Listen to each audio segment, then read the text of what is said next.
Namaste, all you fragrant people, and welcome to Incense Show with DJ, a show that helps you increase your incense quotient. So, if you are an incense enthusiast, consider subscribing. So, today I've thought of doing a podcast episode because it's been really long that I did a podcast, and also I have really been tied up because of some personal reasons because of which I have not been able to make the videos. But anyway, which I am planning to do once I get through this Diwali thing. And that reminds me, happy Diwali to all of us here. So before we start the episode, you might just want to, this is a podcast, so just grab your favorite beverage and snacks and relax while I give you company. So today I came across this article on Floracopeia, and it's about roses. And I really like the way this, David Crow writes. So I like the way he combines the various facets of a particular ingredient, and then, the spiritual and the mundane. He gets it very well. So I really like the articles that he writes, and I really thought this would be a good one to share with all of us here. So it says, the next time you stop to smell a rose, imagine that its deep, rich, floral fragrance is a gift from nature to your heart and soul. In her generosity, the earth has blessed us with over 5,000 varieties of this beautiful flower. However, only a few give the world-renowned treasure sought by perfumers, the oil of rose. The most famous of the roses is the pink red Damascus rose, legendary for the exquisite aroma of its oil. In Bulgaria's Valley of Roses, this rose and the white rose are cultivated side by side as their companionship strengthens each other's resistance to harsh weather and disease. Roses, like all flowers, have a biorhythm that dictates their cycles of blossoming and production of fragrance molecules. The harvesting of roses for distillation begins in the early dawn at the time the Vedas called Brahma Muhurt. So this Brahma Muhurt is basically a time 2 hours prior to the sunrise. God's time, as the peak production of oil in the petals, is in these pre-dawn hours. So these few hours before the sunrise, which is called Brahma Muhurt in India, is also the time which is considered ideal for meditation and any of the manifestation practices that you might be involved in. Roses produce their maximum levels of damascenene, the primary molecule of rose fragrance, on the mornings of the full moon. Ayurveda observes that the full moon radiates a special kind of energy called soma, which is said to have a cooling, nourishing, and relaxing effect on the mind and body.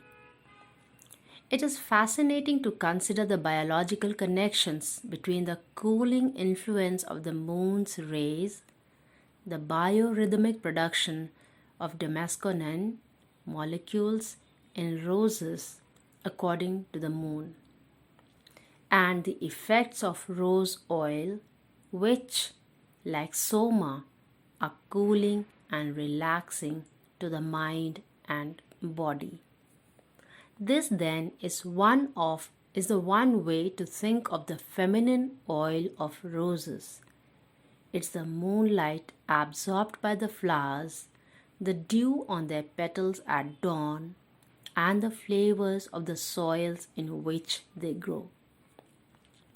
It is a well-known fact among farmers and perfumers that organically cultivated roses produce a superior oil, while those raised with synthetic pesticides and fertilizers lose the essence of soma.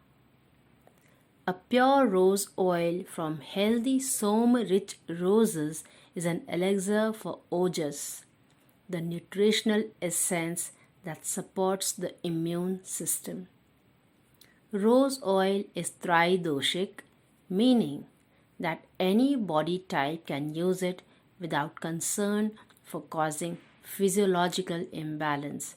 So, as you must be aware that in Ayurveda we have three types, which is Pitta type, Vata type, and Kapha type. So, rose is considered good for all the three dosha types. It would be appropriate to mention a few statistics about rose oil as we savor its aroma. It requires 14 lakh hand-picked blossoms to produce a liter of oil.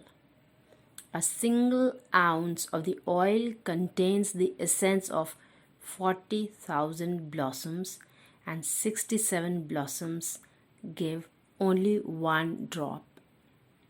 If we remember these numbers as we inhale the precious perfume, we will naturally feel a sense of gratitude towards all those who have labored hard to bring us such a treasure. There is an analogy between this labor and the symbolic meanings of rose in spiritual traditions. Rose oil is a gift of healing and joy from the flowers, but this essence does not come easily.